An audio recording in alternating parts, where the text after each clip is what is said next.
رمضان میں اگر کوئی شخص عمرہ کر لیتا ہے یا کر لیتی ہے تو حج کے برابر ثواب ہے، حج کے برابر ثواب ہے۔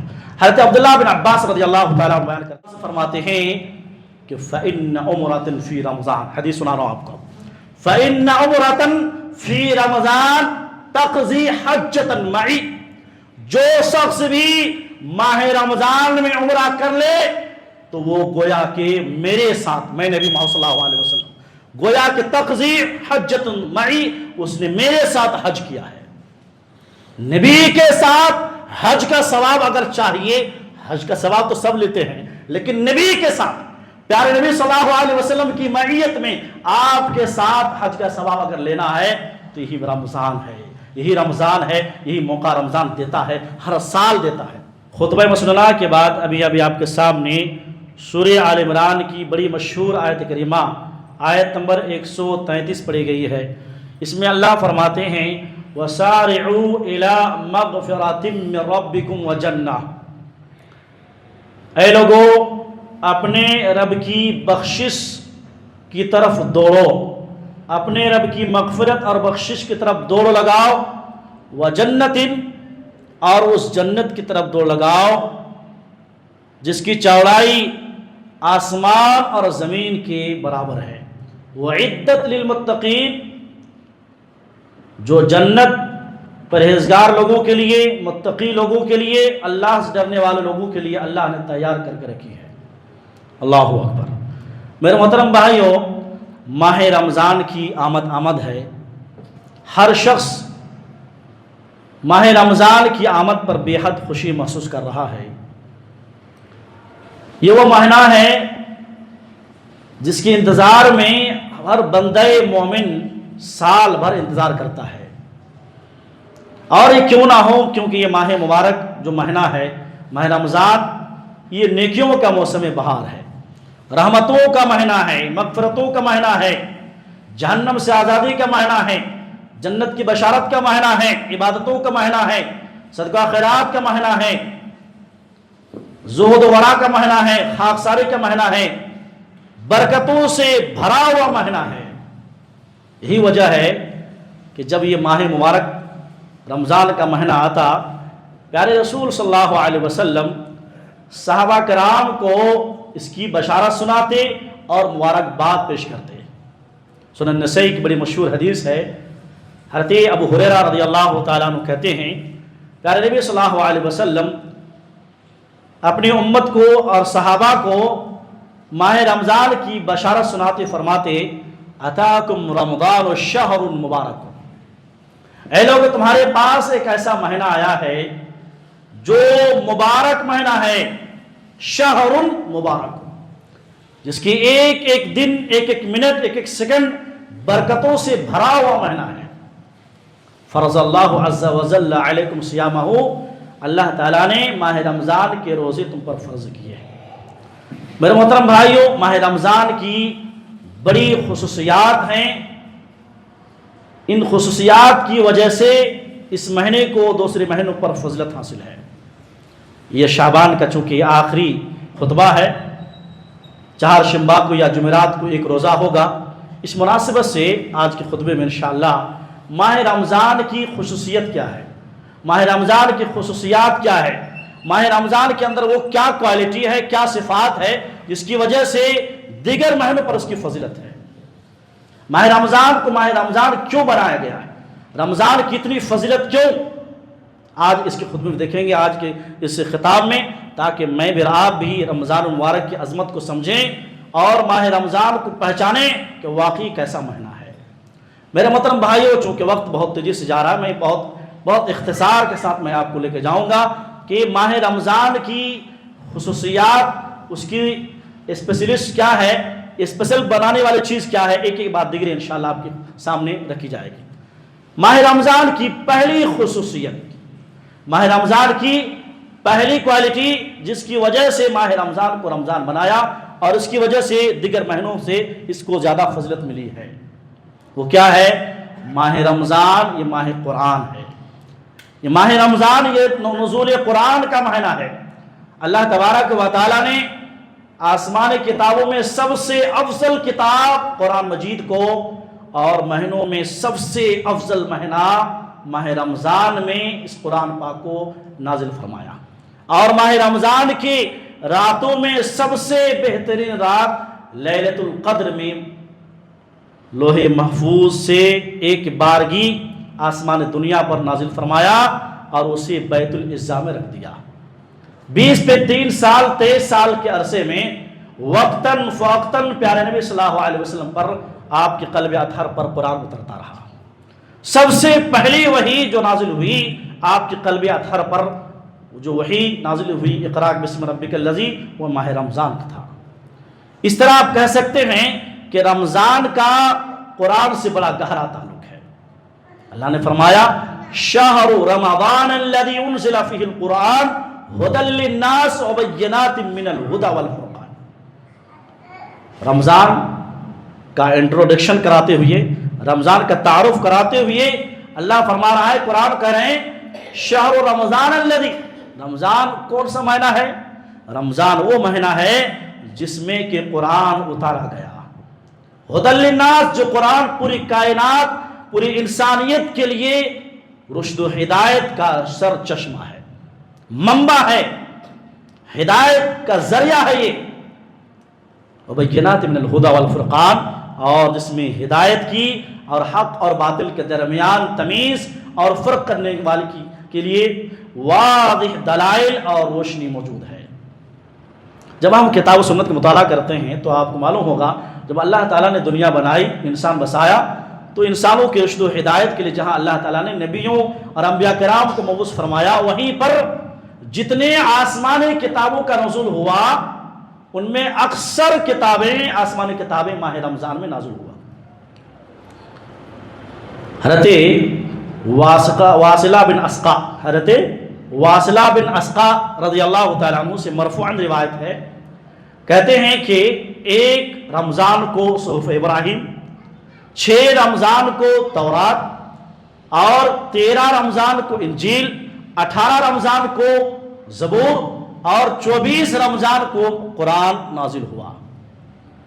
اس طرح آپ کہہ سکتے ہیں، یہ جو حدیث ہے الصحیحہ میں، السلسلہ صحیحہ میں یہ حدیث موجود ہے، اس طرح آپ کہہ سکتے ہیں کہ یہ جو مہینہ ہے ماہ رمضان، اس کی پہلی خصوصیت یہ ہے کہ جتنے آسمانی کتابیں نازل ہوئی، جو مہینہ اللہ نے سلیکٹ کیا، جو مہینہ اللہ نے انتخاب کیا، وہ ماہ رمضان کا تھا۔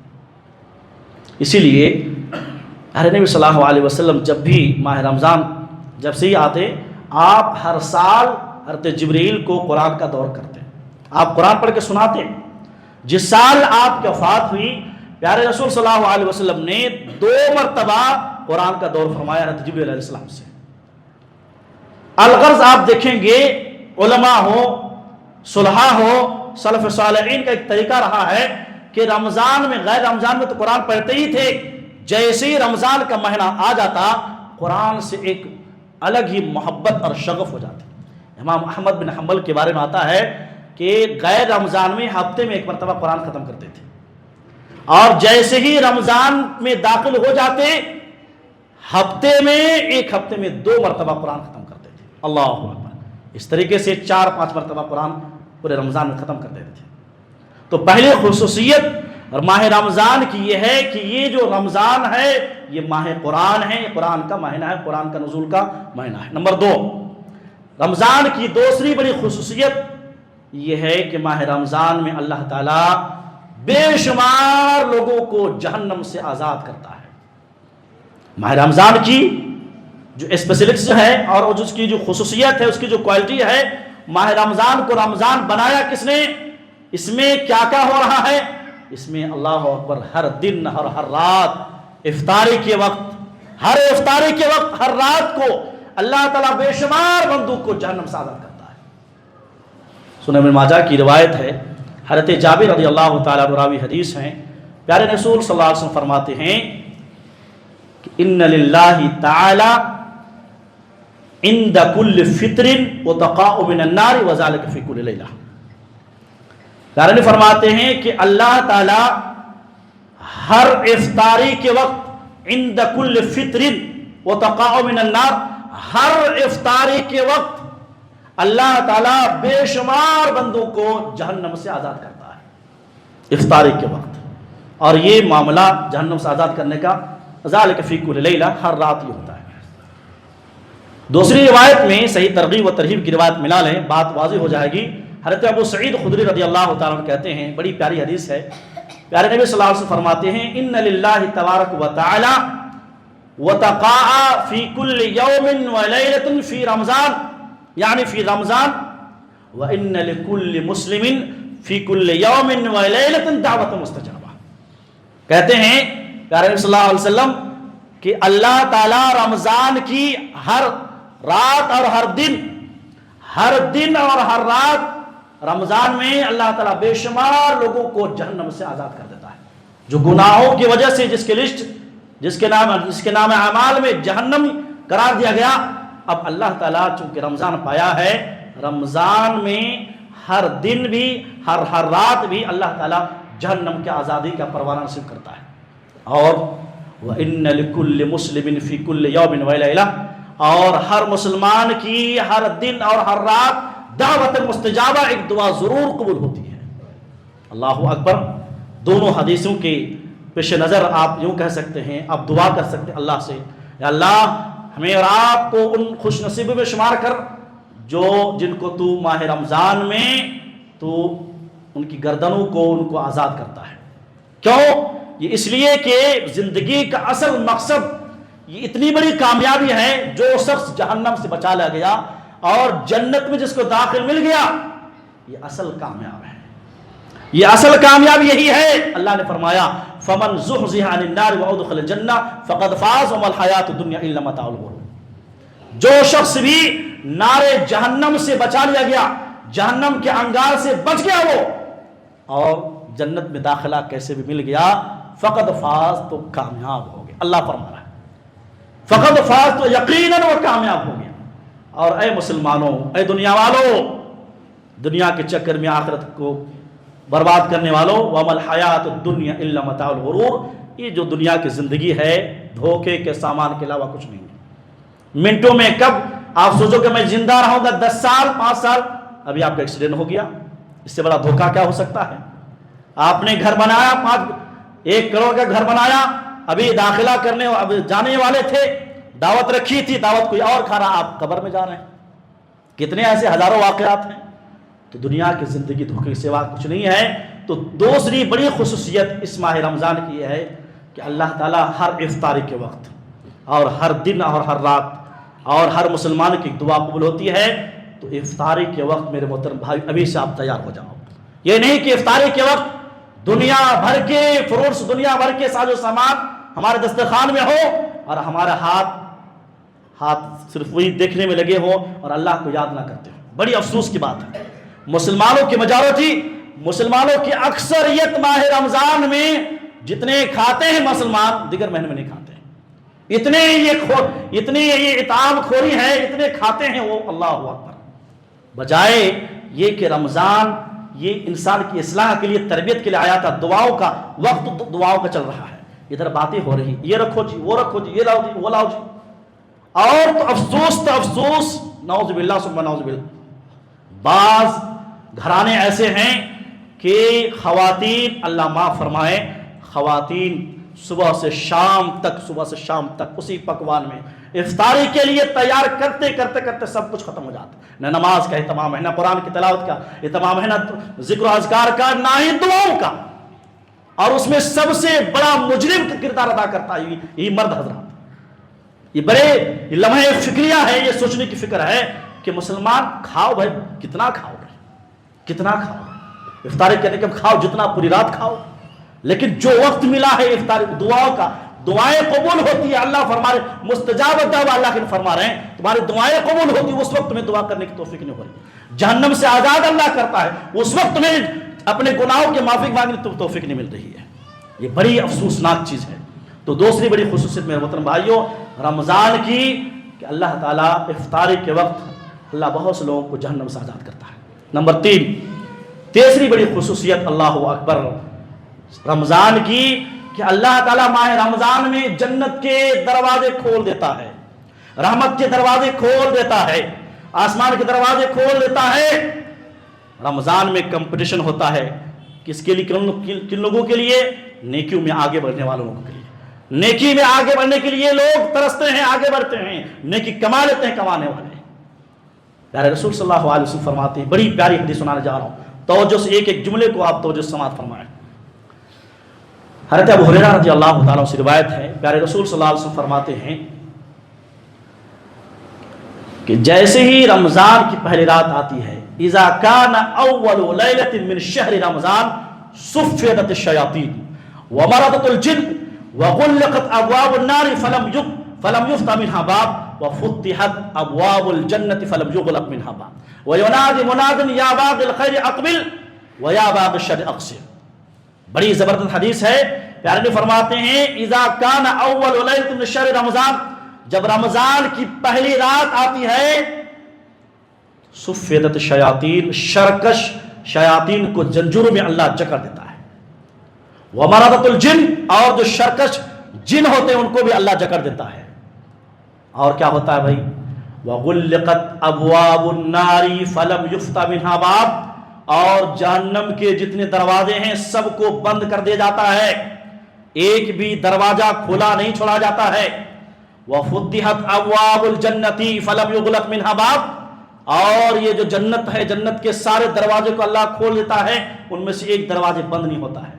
وَيُنَادِي مُنَادٍ، اور ایک اعلان کرنے والا اعلان کرتا ہے فرشتہ، یا باغ الخیر اقبل، اے نیکیوں کے طلبگار، اے جنت کے طلبگار، اے خیر کے طلبگار، نیکیوں کو جمع کرنے والے، اقبل، آگے بڑھو جی، آگے بڑھو، جلدی آؤ جلدی آؤ جلدی آؤ، بہت جلدی کرو، تیزی کرو، اقبل، فوراً نیکی کما لو، یہ نیکیوں کے موسم میں بہار چل رہا ہے۔ یا باغ الشر اقصر، اے گنہگار، اے بے نمازی، اے سال بھر مسجد سے دور رہنے والے، گناہوں میں لپت انسان، یا باغ الشر اقصر، اب تو سدھر جاؤ، اب تو اپنے گناہ سے باز آ جاؤ، اللہ کا مہینہ آیا ہے، اور مبارک مہینہ آیا، مہمان آیا تمہارے پاس، مہمان کے ساتھ بھی ہم نے برا سلوک کیا۔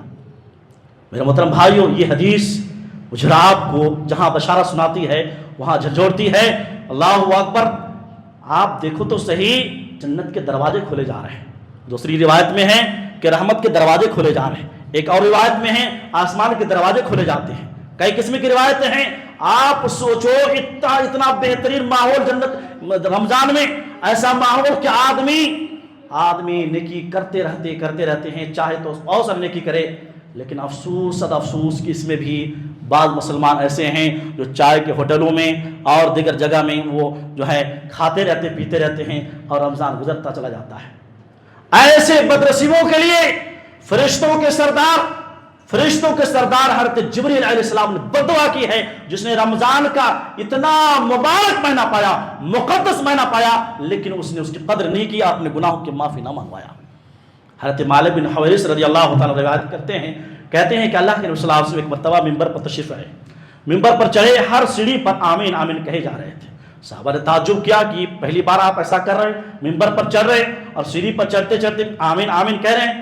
صحابہ کے سوال پر پوچھنے پر پیارے نبی صلی اللہ علیہ وسلم فرماتے ہیں، ابھی میرے پاس جبریل امین آئے تھے، کہا جبریل امین نے، یا محمد صلی اللہ علیہ وسلم، اے محمد، جس شخص نے ماہ رمضان کا مبارک مہینہ پایا اور اس نے اپنے گناہوں کی بخشش اور معافی نہیں کروایا، اس پر اللہ کی لعنت ہے۔ تو میں نے کہا آمین۔ لعنت کرنے والے کون؟ فرشتوں کے سردار۔ آمین کہنے والے کون؟ نبیوں کے سردار۔ سوچو ذرا، رمضان ہر سال آتا ہے، ہر سال ہماری زندگی میں کتنے سال آئے، ہم نے کیا پایا کیا کھویا، یہ فکر ہونا چاہیے، یہ سوچ ہونی چاہیے۔ تو تیسری بڑی خصوصیت یہ ہے رمضان کی کہ جنت کے دروازے کھول دے جاتے ہیں۔ نمبر 4، وقت بہت تیزی سے جا رہا ہے اس لیے اور 5 بیان کروں گا، 2 باقی رہ گئے۔ نمبر 4 میں ماہ رمضان کی جو سب سے بڑی خصوصیت ہے، اللہ اکبر، وہ یہ کہ اس ماہ میں ایک رات ایسی ہے جو 1000 مہینوں سے زیادہ افضل ہے۔ کیا مطلب؟ یعنی ایک رات کی عبادت 1000 مہینوں کی عبادت سے افضل ہے۔ اللہ نے کیا فرمایا سورہ قدر میں؟ لیلۃ القدر خیر من الف شہر، شب قدر جو تاخرات ہم جاگتے ہیں، ایک ہی رات تاخرات ہے، اس کو ڈھونڈنے کے لیے ہم 5 تاخرات جاگتے ہیں. ایک تاخرات شب قدر، اس کی عبادت 1000 مہینوں کی عبادت سے بہتر. 1000 مہینے کتنے ہیں؟ 80 پہ 3 سال 4 مہینے بنتے ہیں تقریباً. یہ اللہ کا بہت بڑا کرم ہے.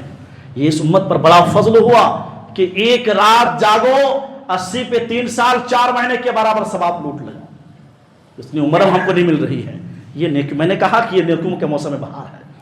پیارے نبی صلی اللہ علیہ وسلم، حضرت انس بن مالک رضی اللہ تعالیٰ کہتے ہیں جب رمضان کا مہینہ شروع ہوا، پیارے نبی صلی اللہ علیہ وسلم فرماتے ہیں ان هذا الشهر قد حضرکم، اے مسلمانوں تمہارے پاس ماہ رمضان کا مہینہ آیا ہے، تمہارے پاس ماہ رمضان کا مہینہ آیا ہے.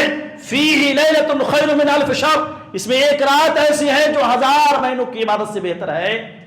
اور آگے پیارے نبی فرماتے ہیں من حرمها الخیر فقد حرم الخیر کلہ، جو شخص بھی اس مبارک مہینے کی خیر سے، اس ایک رات کی خیر سے محروم ہو گیا، فقد حرم الخیر کلہ، تو وہ ہر خیر سے، ہر بلائی سے محروم ہو چکا ہو.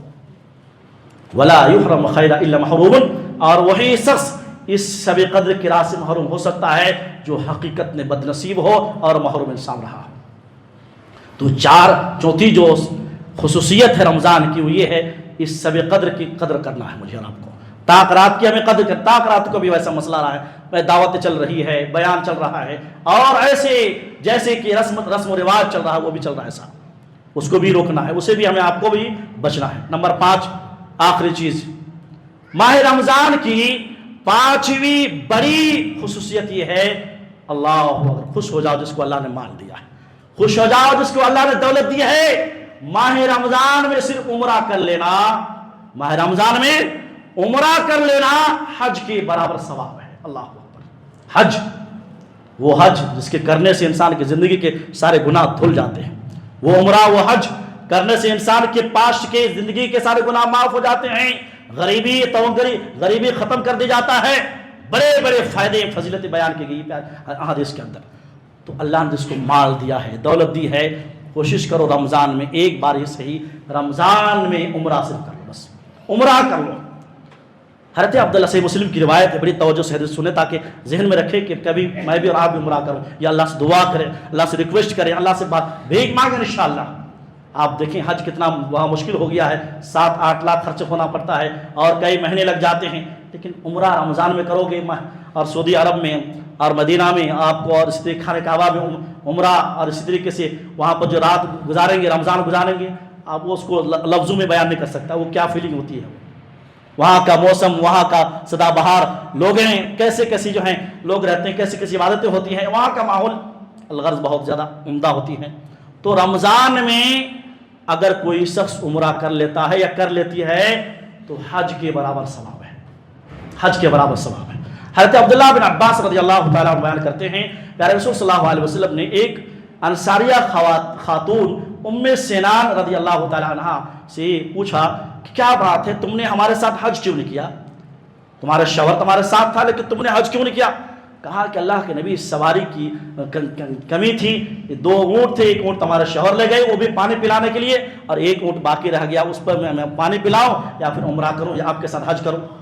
حج اس لیے نہیں کر پایا، یعنی سواری کے نہ ہونے کی عذر پیش کی اس عورت نے، ام سنان رضی اللہ تعالیٰ عنہ نے. پیارے نبی صلی اللہ علیہ وسلم فرماتے ہیں کہ فإن عمرة فی رمضان، حدیث سنا رہا ہوں آپ کو، فإن عمرة فی رمضان تقضی حجة معی، جو شخص بھی ماہ رمضان میں عمرہ کر لے تو وہ گویا کہ میرے ساتھ، میں نبی محمد صلی اللہ علیہ وسلم، گویا کہ تقضی حجۃ معی، اس نے میرے ساتھ حج کیا ہے. نبی کے ساتھ حج کا ثواب اگر چاہیے، حج کا ثواب تو سب لیتے ہیں، لیکن نبی کے ساتھ، پیارے نبی صلی اللہ علیہ وسلم کی معیت میں آپ کے ساتھ حج کا ثواب اگر لینا ہے تو یہی رمضان ہے، یہی رمضان ہے، یہی موقع رمضان دیتا ہے، ہر سال دیتا ہے. لہذا میرے محترم بھائیوں، یہ رمضان کے 5 خصوصیات ذکر کیے گئے، اور بھی کئی خصوصیات ہیں. میرے محترم بھائیوں، اخیر میں ایک چھوٹا سا واقعہ ذکر کے بعد ختم کروں گا. ماہ رمضان کا پانا کتنی خوش قسمتی کی بات ہے. ماہ رمضان کا پا لینا، صرف نصیب ہو جانا اتنی بڑی خیر ہے، اتنی بڑی خیر ہے واللہ کہ شہادت سے زیادہ مقام حاصل کرتا ہے. ایک آدمی رمضان پا لیا، وہاں عبادت کر لی اس نے، عبادت کر کے شہید جو اللہ کے راستوں شہید ہوا ہے، اس سے کہیں زیادہ ثواب ماہ رمضان میں، ماہ رمضان پانے والے لوگ حضرات لوگوں کے لیے ہے۔ اللہ اکبر۔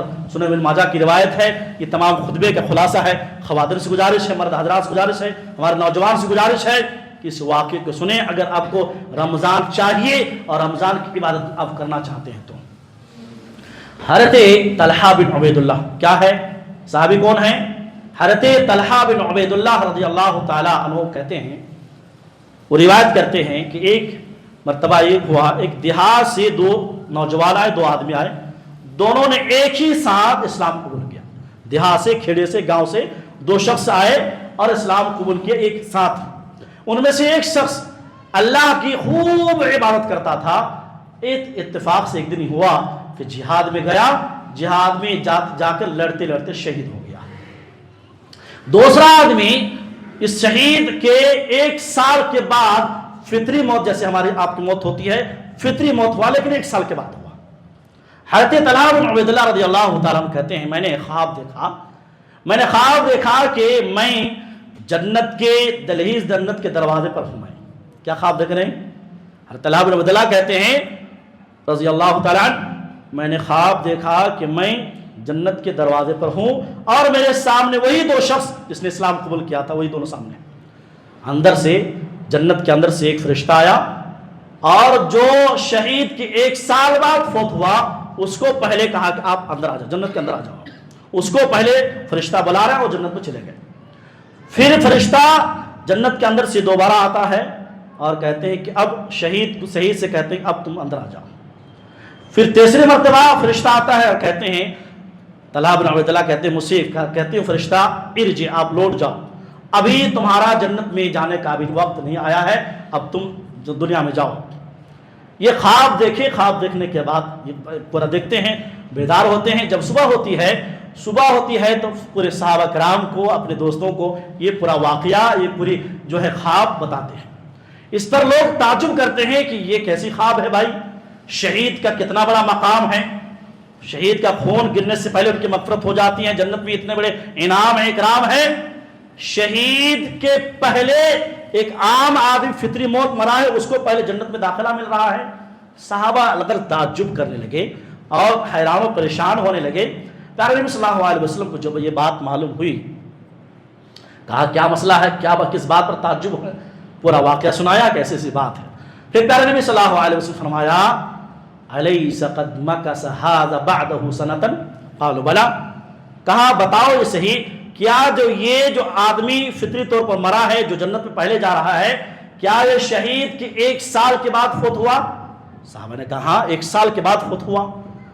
قال ادرک رمضان وصام وصلی کذا وکذا من السجدۃ سنۃ، تو کیا ایک سال کے بعد جب اس کی وفات ہوئی تو سال میں رمضان میں آیا ہوگا؟ کہا کہ ہاں، رمضان آیا ہو تو روزے بھی رکھے ہوں گے، نمازی پڑھے ہوں گے اور اتنے سجدے بھی رکھے ہوں گے۔ صحابہ نے کہا کہ ہاں، ایک سال تک اس نے، ایک سال پایا، رمضان پایا، روزے، نماز، عبادتیں، اتنے سجدے نوافل کیے۔ ہاں، یہی وجہ ہے رمضان کا پانا، اس کی عبادت کرنے کی وجہ سے اس شہید سے زیادہ فضیلت اس کو ملی ہے، اور جنت میں اس کے اور اس کے درمیان جو فاصلہ ہے درجات میں، فما بینہما ابعد مما بین السماء والارض، ان دونوں کے درمیان جنت میں اتنا ہے فاصلہ جتنا کہ زمین اور آسمان کے درمیان ہے۔ اللہ اکبر۔ آپ دیکھ رہے ہیں رمضان المبارک کا پانا کتنی بڑی نعمت ہے، کتنی بڑی سعادت اور خوش قسمتی کی بات ہے کہ ایک آدمی شہید سے بھی زیادہ فضیلت والا ہے اور اس سے پہلے جنت میں جا رہا ہے۔ اللہ اکبر۔ اسی لیے صحابہ کرام اور سلف صالحین، اللہ اکبر، میں اس رمضان کے لیے جو انشاءاللہ چہارشنبہ کو جمعرات کو آنے والا ہے، اللہ اکبر، اگلے جمعہ رمضان میں پڑے گا، انشاءاللہ رمضان ہوگا، تو صحابہ کرام یہ دعا کرتے تھے 6 ماہ پہلے، رمضان سے 6 مہینہ پہلے، یا اللہ رمضان کا مہینہ نصیب فرما، یا اللہ رمضان کے روزے نصیب فرما، یا اللہ رمضان کے اعتکاف نصیب عطا فرما، یا اللہ رمضان کے تراویح نصیب فرما، یہ دعائیں کرتے تھے۔ لیکن آج دیکھو، نماز پڑھنے کی توفیق نہیں ہے، مسجد آنے کی توفیق نہیں ہے، دعا کرنے کی توفیق نہیں ہے، اپنے گناہوں کی معافی مانگنے کی توفیق نہیں ہے۔ کیسی زندگی ہم جی رہے ہیں بھائی؟ اللہ نے ہم کو انسان بنایا ہے، ہم مسلمان ہیں، مومن ہیں، ہماری سب کچھ آخرت ہے، جنت ہے، ہمارا اصل مشن اور مقصد جنت ہے، لیکن ہم جو ہے ایسی خواب غفلت میں سوئے ہوئے ہیں کہ اللہ کی پناہ۔ اور پھر جب رمضان مل جاتا پھر بقیہ 5 مہینے اس ماہ رمضان میں جو عبادت کی ہے، سلف صالحین دعا کرتے اللہ ان کی عبادتوں کو اللہ قبول فرما، یہ سلف صالحین کرتے تھے۔ میرے محترم بھائیو، خطبے کا خلاصہ یہ ہے کہ ماہ رمضان کی بڑی خصوصیات ہیں۔ ماہ رمضان یہ خود بہت بڑا مہینہ ہے، یہ اللہ کا خاص مہینہ ہے، رحمتوں کا مہینہ ہے، مغفرتوں کا مہینہ ہے، جہنم سے آزادی کا مہینہ ہے، جنت میں جانے کا مہینہ ہے۔ اتنا پیارا مہینہ ہے، اس کی تیاری بھی ہونی چاہیے، یہ اللہ کا مہینہ ہے۔ لہٰذا رمضان آنے سے پہلے آپ کی میری جو بھی ضرورتیں ہیں وہ پوری ضرورت پورا کر لیں۔ کپڑے خریدنا ہو، جو بھی چیزیں آپ انتظام ہیں سارے چیزیں کر لیں۔ جیسی رمضان ملے ایک ایک منٹ، ایک ایک سیکنڈ اس کی اہتمام کے ساتھ زندگی عبادت میں اور اللہ رب العالمین کے ذکر اذکار میں گزاریں۔ انشاءاللہ عہد کریں، وعدہ کریں کہ یہ جو رمضان آنے والا ہے انشاءاللہ یہ میری زندگی کا، اس زندگی کو چینج کرنے، ہماری زندگی کو اصلاح کرنے کا ذریعہ ہوگا۔ اور اس نیت سے یہ دعا کریں اللہ ہم کو جو بھی دن باقی ہے دعا کریں، کہیں ایسا نہ ہو کہ ہم کو رمضان میں نصیب نہ ہو، اس سے پہلے ہم اللہ کو پیارے ہو جائیں۔ لہذا یہ بھی ہمیشہ اپنی دعاؤں میں یاد رکھیں کہ اللہ زندگی میں ایک بار پھر سے ہی رمضان کا مہینہ نصیب عطا فرما۔ اللہ رب العالمین سے دعا ہے اللہ ہم سب کو کہنے سننے سے زیادہ عمل کی توفیق عطا فرما، اللہ ہم سب کو دین کی صحیح سمجھ عطا فرما۔ اللہ ماہ رمضان کی فضائل، اس کی خصوصیات پر خطاب ہوا ہے، اللہ ہم نے سنا بھی، ہم نے کہا بھی، اللہ ہمیں سننے سے زیادہ، کہنے سے زیادہ ہم سب کو عمل کی توفیق عطا فرما۔ اللہ ہمیں سے جو لوگ بیمار ہیں اللہ انہیں شفاء کاملہ عاجلہ عطا فرما۔ اللہ ہم سب کو صحت والی، عافیت والی، ایمان والی، توحید والی، شہادت والی زندگی اور موت نصیب عطا فرما۔ آمین تقبل رب العالمین۔